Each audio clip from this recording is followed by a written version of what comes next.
special and a very important event, and I'm going to compose myself, and I'm going to share a story with why I'm here today, because I think it's really important to share this and then also share what I've learned in this experience. So 6 years ago this week, I lost my father to suicide. And as I'm even getting emotional now, to tell you guys that it was hard and devastating and life-changing, that would not do it justice. He battled a number of health issues and mental illness, and I, along with his siblings, was his caretaker. Now, if it seems difficult to be taking care of a parent, and I know many people do take care of aging family members and work with issues, I had a lot of things also going on in my life. I have a family. I have a daughter. She was almost 2.5 at the time, so she was a very young child. I worked a stressful job in business with a long commute, traveling every month. I was training for a marathon, and my plate was not only full, it was overflowing. And now this. I found out my dad passed away. And I was the person the police and the medical examiner called and told about his death. I was the one who called friends and family to tell about his death.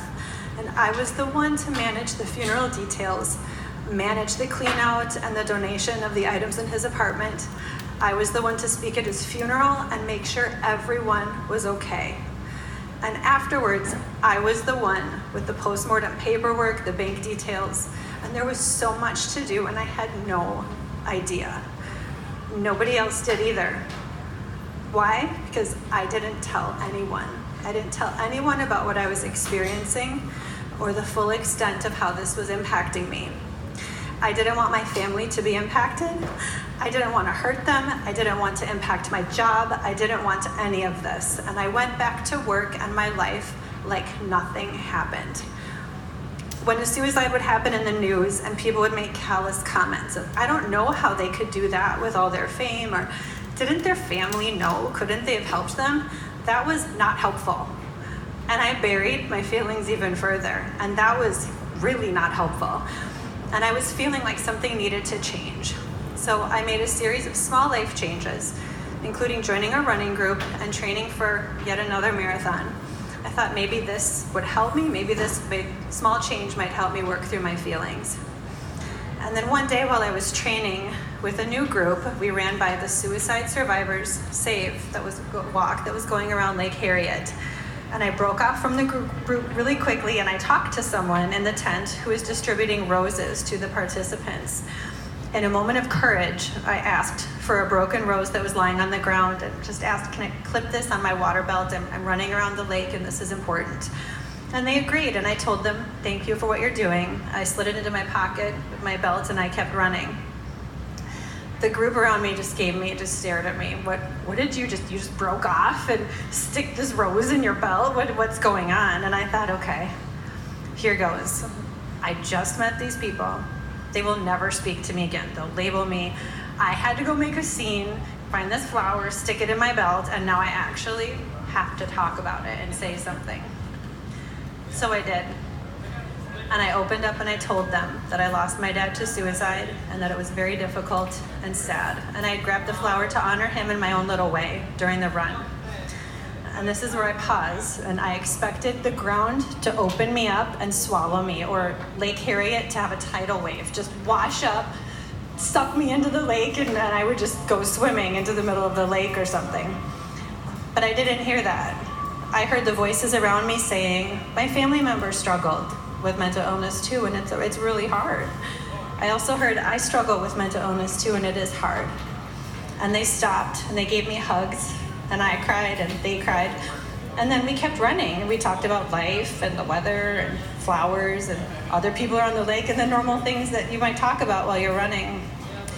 And at that point, the world rippled under me, kind of like it does in a movie when you have a shockwave, and everything changed for me. I realized the power in hearing you're not alone.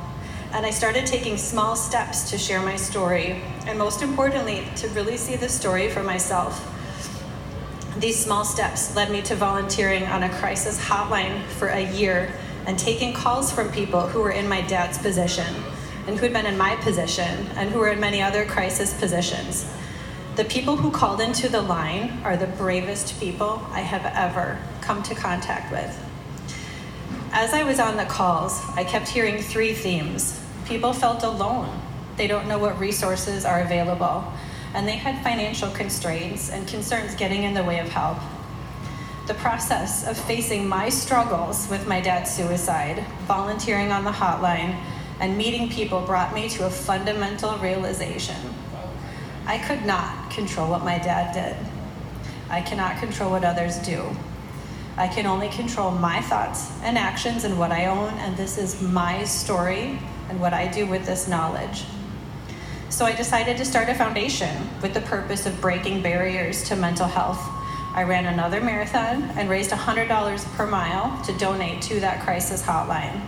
I've been holding small events and speaking whenever possible, like today, to build awareness that people are not alone and to put a focus on how we can help and be a light to others. The foundation is in its infancy, and I have to pull from my courage every day to work on it, but it is worth it because this is a light I can bring to the world so people know that they are not alone. There are resources available to them. My hope is that I can help people see that it is okay to talk about it. It is encouraged to talk about it. By talking about it, we can help, and those challenges lose their power. By talking about it and sharing our stories and listening, we can save lives. The other lesson that I learned from this is deeper and is what I hope all of you can take away from my story today. Crisis, mental illness, and struggle is not the end. This does not define everything in our lives. My dad's suicide was such a struggle for me because it was a huge label that I thought would define and overshadow everything in my life. Like somehow that would become my identity. No. In hiding it, it became my identity. In bringing it out, it became a piece of me, but not all of me. Like a piece in a stained glass window or a patch in a quilt, it is there, but it is not everything. My dad died from suicide, and I have encountered mental illness. And I'm a mother, a wife, a friend, a runner, a colleague, a daughter, a founder, and I'm speaking to you today. I have lived through crisis and struggle, and I continue. You all have the power, and you can make a difference today and right now. You never know the impact that sharing your story and listening will have on another. You might make their day, you might change their life, or you may save their life. Thank you all for coming today.